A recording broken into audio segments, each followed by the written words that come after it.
This is the Influencer Entrepreneurs Podcast with Jenny Melrose, where I strategize with business owners on how to grow and scale their businesses to hit their income goals.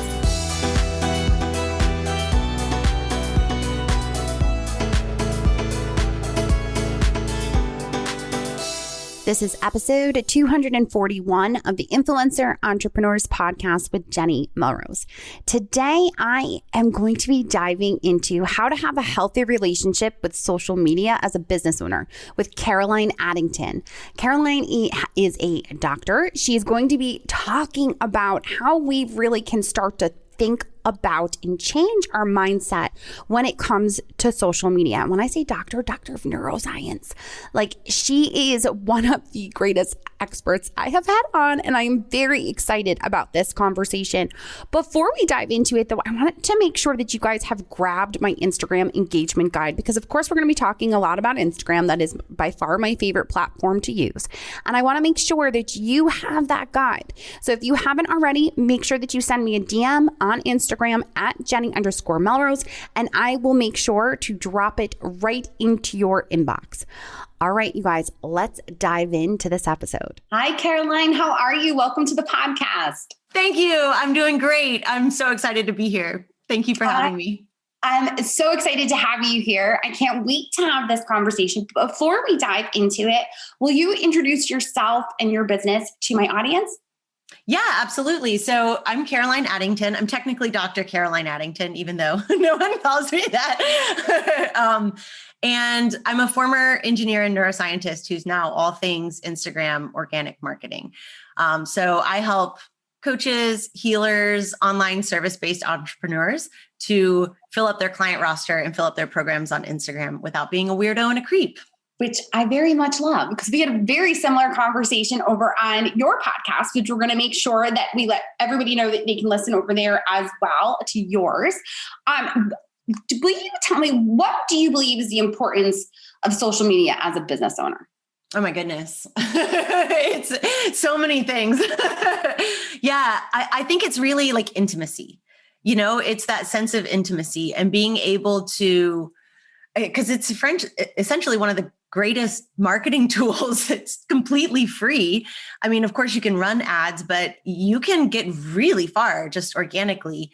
And we're at a day and age and like a place where this level of intimacy and being able to be along for the ride in someone's like everyday life is just unprecedented and kind of mind blowing. Right. So I think that it's intimacy on the one hand, and it's also, you know, to take a more intentional and purposeful view on it. It's also a way for us to create ripples of change every day in someone's life, you know, instead of just once they join your program or just once they, you know, buy from you or do whatever the things are that you are using social media to do as a business owner. It's also just like, you can put good out into the world and take a stand for something good every single day. So that has got to be the most unique perspective I think I've ever heard. I don't think I've ever heard the word intimacy used with social media and the ripple effect. But that is by far my favorite way that I think anyone has ever described it. That's so cool. And I think it'll give us a great, because I think a lot of times people will hear social media and we get like, oh, it's the everyday kind of crap that I have to do. And we kind of get burnt out and don't want to do it. But the way that you just described it as like this ripple effect and intimate, like it's perfect. So now everybody can tell where this conversation is going to go. It's going to be a positive conversation that is going to be able to get them excited about how they can use social media in their business. So good. Yes. So as solopreneurs or small businesses, what mindset do we need to have in order to have a healthy relationship with social media as a business? And I think you've already started to touch on it. We already have. Yeah, totally. I think that a lot of the times that view that you were sharing where it's like, oh, it's this thing that I have to do and and it becomes a little bit like robotic and monotonous and like obligatory. When that's the vibe and that's the juju, oftentimes like Instagram or any social media platform is using you instead of you being in a place of power, around how you choose to interact with it and choose to engage it and use it as a tool to do good things in the world and to spread good in the world. And I think that when we switch that around and we're like, oh, wait a second, like I'm in my power in this and I'm choosing to use it. I'm not doing it because I have to, or because like a guru on the internet said it's the only way to build a business. I'm doing it because I have something to say that's meaningful and important and can help people. And then we go from there, and the whole relationship is just so much better and so much help. Yeah. Yes. And I think it's interesting that you say that, because I think a lot of my people will agree that they struggle when they think about sales and social media, because they forget to rely on the fact that they're actually helping people, that when they solve their problem, if they don't put it out there, they're actually being selfish. So again, it's just that like mindset shift of how to approach it so that they can feel comfortable and also know that they're serving their audience to grow that community. Totally. 1000%. And all of the level, it's just like a gradient is kind of how I see it, right? Like you have free content every day in your stories, or, however frequently is sustainable for you. You have free content in your posts. You have maybe more intimate free content in a masterclass or a workshop or something like that. And then you have your paid content, and all of it is helping people. Like all of it is helping people. It's just like a gradient and like a spectrum of help, but it's all helping people. And as you move farther along that spectrum and farther along that gradient, the results become bigger and bigger and bigger. And sales is just like, it's just the most transformational end of that spectrum. So you said something when you were describing stories, you said how often you can be consistent, more or less is what you had said. So do you recommend taking breaks from social media or having boundaries with it as a business owner? Yes. You guys can't see me. I'm nodding vigorously. I'm like, yes. Yeah. And I think that this is something that's so important to speak into, is that a lot of the times people will hear you have to post every day, you have to be in stories every day, you have to do all of these things. And if they are, and this could be for any reason. It's maybe because you're just getting started and building the habit. It's maybe because you're having some life change, or you're having something that you're moving through and you need to spend more time taking care of yourself. Like it doesn't matter what the reason is, but it's about finding something that is sustainable for you, some frequency of posting and stories that's sustainable and is going to stretch you a little bit, but you're not setting yourself up for failure. I think that's the big thing, is like people go into it with these like really rigorous standards of how frequently they need to show up. And if they're not doing it, then they're a failure and, everything is going awry, instead of recognizing that every single time you do show up is a huge win, and just celebrating that and building on that and hitting a place where it is a habit and it is habitual and it does feel like a natural extension of you. So I definitely agree with the consistency part, because I think that is where people burn out. We see someone say you need to do 7 reels in a week. You need to have 4 posts to the feed. You need to be doing 21 stories in a day. And oh, by the way, make sure you're using IGTV. And you're like, wait a second, that's just one platform. What in the world am I supposed to do on all the rest? And are there more of me to help me do all of this? So talk to me a little bit about taking the break entirely. Have you ever taken a break, and for how long was it, if you don't mind me asking? Yes. Yeah. So I'm a huge believer in mini vacays. So as soon as I'm feeling like it's an obligation and I'm feeling like, I need to be with me, I need to do the things, I will give myself full permission to take a couple of days off. And what I've found, because I used to take big breaks, and I may well again take a big break, and like that's beautiful too. All of it is. Here's the thing: is like it all works when we decide that it works for us. You know what I mean? But what I've found for myself personally is that less resistance I let myself build up to it. Whenever I'm finding that I feel some sense of obligation or I feel like I need to do the things, if I catch that early and I immediately give myself permission to take a day off, take 2 days off, take 3 days off, do whatever I need to do, then I have these little mini vacays once a month, every other month, a couple times a month. And that is so much more like I'm able to be much more sustained in the way that I show up because I'm not building up that resistance. You know, when we build up that resistance, it's going to take a lot more to recover. So as soon as you're feeling that, like, give yourself permission to step away. That's such great advice. Because I think it is. I think people take a longer break off and then it's even harder to come back. And it's funny because I recently did a podcast interview with Aaron King and we had this whole conversation about how I recently took 3 weeks where I knew I needed that time off and I had to step away. And I couldn't talk about what it was that was going on. Took me, and I knew that if I was on social trying to be there for people when I couldn't even talk about it with like really close friends, what was going on, it was that resistance. That's a great way to describe it. It was that like resistance to it. But one of the things too that she had said that I thought was just such a great way of looking at it was that when you're ready to talk about something, it's normally because it's a scar. It's not a wound that's still there and present. And I thought, God, that's such a great way to think about it. But it's exactly what you're talking about. Like that, it doesn't have to be that big catastrophic event that happens. It can be that little icky feeling of, I don't want to go on social media today. I just don't want to do it. So I think that that's such a great way to gauge where you need to go and what you need to do. Yeah. And, it's so interesting is that like, oftentimes, and this all ties so well together, oftentimes on any given day, if I'm feeling resistance and I just give myself full permission that day to be like, well, Caroline, you don't have to do this. You're choosing to do this. Like, it's totally okay if you don't do it today. That will help transition that itty bitty baby resistance from whatever wound is in there to the scar. You know what I mean? Because then all of a sudden you're stepping back into your power and you're deciding like, I get to show up from choice.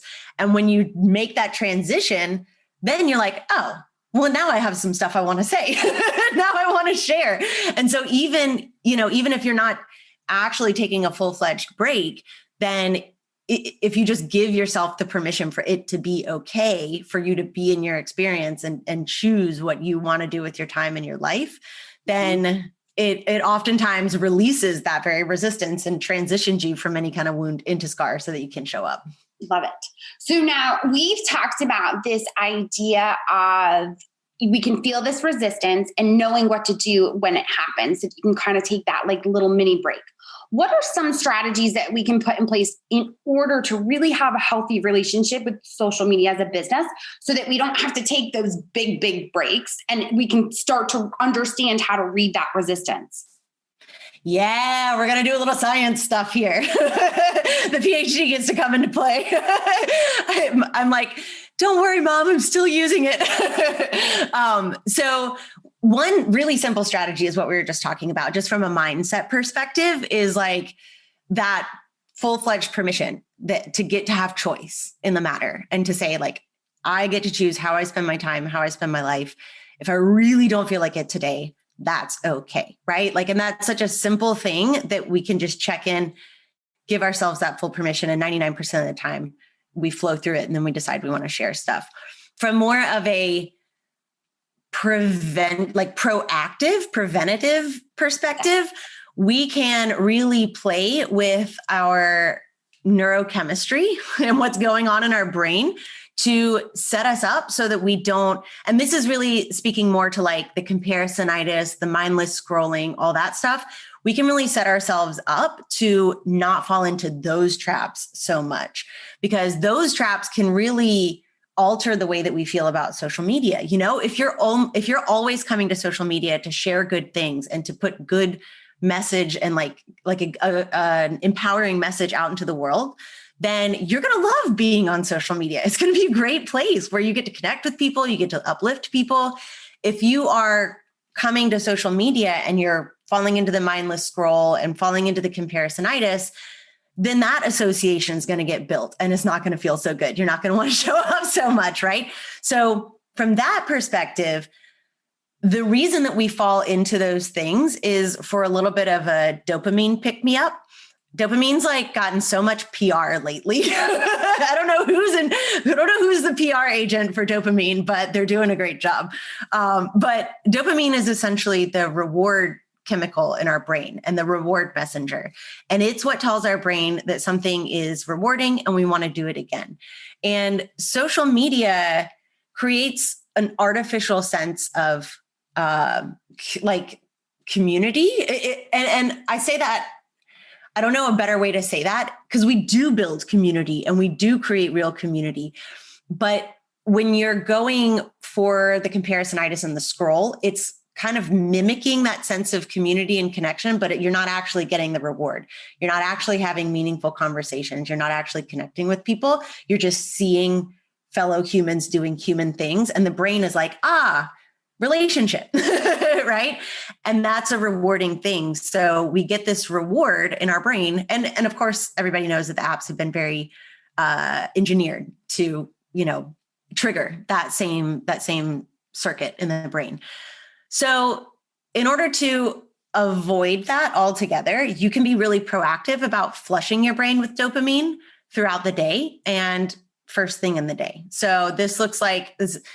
I'm giving a long scientific explanation for like the really simple things in life. So like sunshine, movement, genuine connection, calling loved ones, having, maybe lunch, depending on where you are in the world and what the restrictions are, having lunch with loved ones, meditation, good sleep, right? So all these things that will dance is a great one. Just like one song, get up and dance. All of these things will flush your system with dopamine, and you will be so stunned by how less likely you are or how less interested you are in the comparisonitis and the mindless scroll. So many actionable items to be able to take and to put into our everyday of what we are doing. When it comes to those that we notice we are overly comparing ourselves to, do you recommend blocking, deleting, unfollowing, all the things? Oh, yes. Oh, yeah. I'm like, you already know my answer to that question, I'm pretty sure. Yeah, 100%. Like you are in the same way that like if someone were to come over to your house and like make a wreck of your house, you wouldn't want to invite them back. If someone is making a wreck of your mental space, it's totally within your power to put up that boundary and block, mute, unfollow, do whatever you got to do. 1000%. That was a great comparison of wrecking your house, because I can just see my husband going, take your shoes off, and then running around and not. It's the same idea, but it's a great, that's exactly what it is that we're doing. Oh my goodness. There are so many.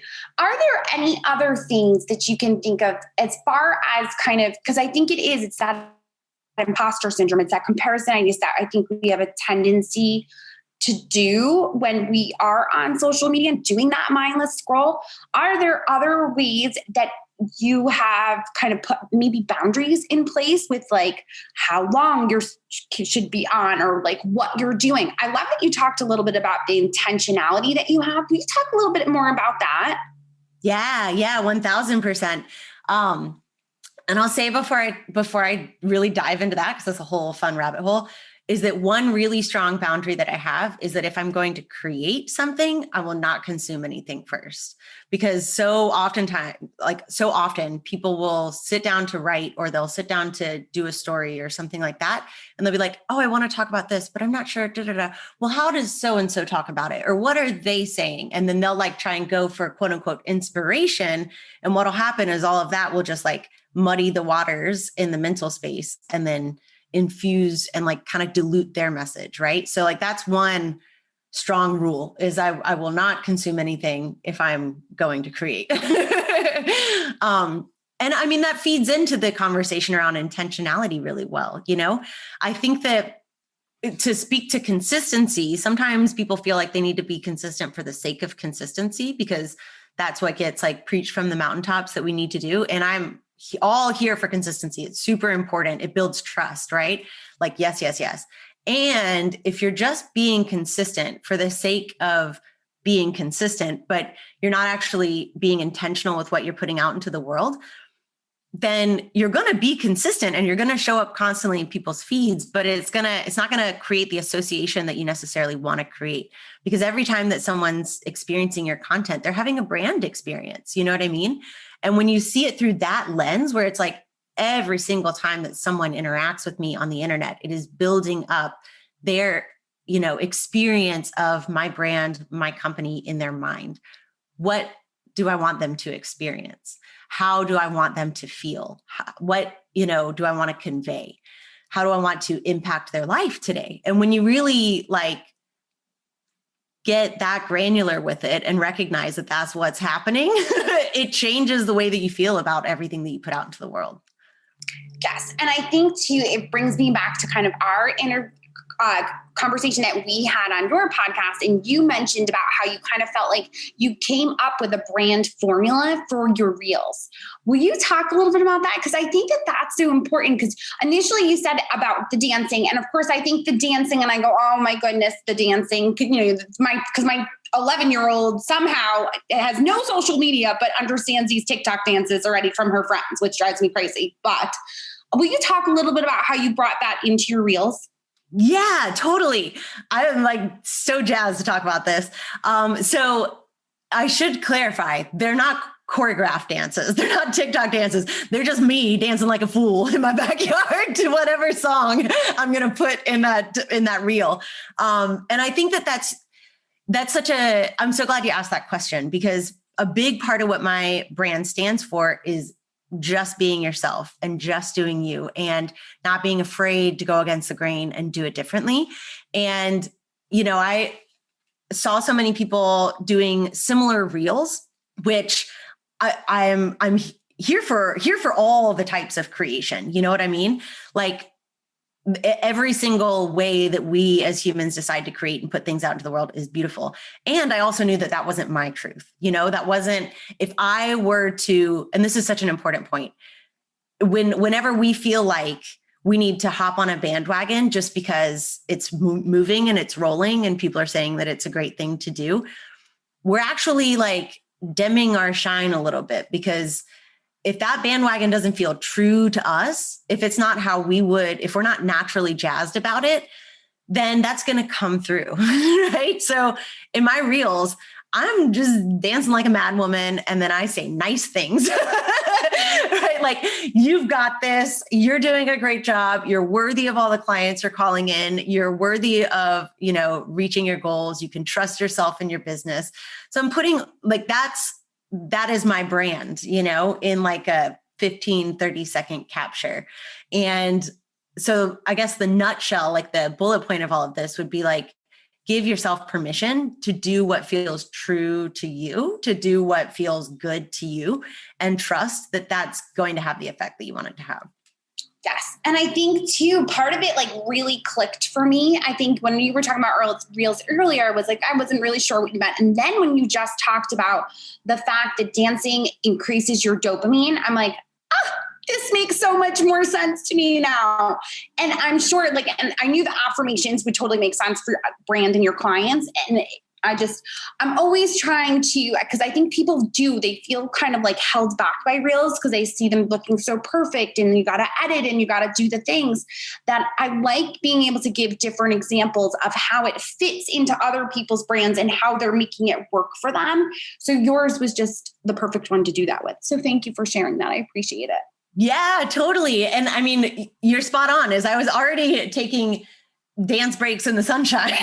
So I'm might as well record it and make some content out of it. Yes, so good. So talk to me about your mini course, Operation Reclaim Your Brand. What will my audience walk away with from this course? We're going to make sure we link to it in the show notes so they can grab it. And my people always know they can send me a DM to get the link directly to it. But talk to me a little bit about what they'll take away from it. Yeah. So this is a 2-week just brain dump, download everything that you need to know that we've been talking about when it comes to how to flush your system with dopamine and how to just avoid all those traps altogether with comparisonitis and the mindless scroll and all the things. So if you've been in a relationship with Instagram that's felt very dense and or any social media app really, that's felt really dense and really heavy, this is essentially a 2-week reset. It like loads you up with all kinds of tools that you can have at your disposal so that next time you find yourself going down that rabbit hole, you can like, break out of it, come back to the work that you're really here to be doing. Cause I think a lot of times we don't give enough like credit to how much energy that actually can really, really sap over the course of a day, over the course of a month, or like a lifetime. And I mean, I know that my audience, like has work to do, like meaningful work to do that really, really helps people and changes their lives. And it, to pour all of that energy into something that's not moving all that work forward is like heartbreaking. So that's really what it's about, is helping you pop back into alignment and pop back into an empowered relationship with social media. So it talks about the science behind it so that you understand why the things are happening and why all the tools work. And then it just gives you a suite of tools that you can have at your disposal that take like 5 minutes or less a day to flush your system with dopamine so that you don't go down the rabbit hole so easily. I love it, because I just think, especially after the last year that we have had with COVID and so many of us trying to still figure out, are we opening up? How does this look from state to state, town to town, even sometimes, that I think that it's just so needed to give us that reset. Because I know a lot of my audience are moms and they're running their businesses and they've also been homeschooling somehow through all of this. This is just so needed. So I am so very excited about having this as something that you're offering. So thank you for that. Where else are the best places to connect with you? Yeah, Instagram is the playground. You can find me there at Caroline.Addington_. And then there's all kinds of cool free stuff over on my website, CarolineAddington.com. I'm a big fan of giving free stuff. And the podcast, which you'll be on. I think that episode might drop after this one. So you guys will have to come and check it out over at Empowered Expression Podcast. Yes, we will make sure to link to those in the show notes. Caroline, I appreciate you so much for taking the time to speak with my audience. I just think it is so valuable and something that we struggle with so much when it comes to that healthy relationship with social media, that I'm so glad we've had this conversation. So thank you. Yes. Thank you. Thank you for letting me share and letting me connect with your audience, and knowing like the radiant, sunshine, magical human that you are. I'm sure that everyone in your audience is absolutely fabulous as well. So I'm happy to get to connect and to just get to jam out. So thank you. Yes, you are so sweet. All right. Well, there you have it. Caroline had such a unique way of putting social media into perspective for us as far as creating that intimacy and creating those ripple effects so that you can make sure that you are coming onto the platform ready to serve your audience with the value that you bring with your content. So make sure that if you haven't already grabbed her free mini course, I know that this is something that we all need right now after the year that we have had. It is so important that you really think about resetting your mind, and this mini course is going to walk you through that. As always, I appreciate it so much when you guys take the time to leave a review on iTunes. It helps me to get great guests like Caroline, providing information for you that can only continue to move your business forward. All right, you guys, until next time, I will see you all then.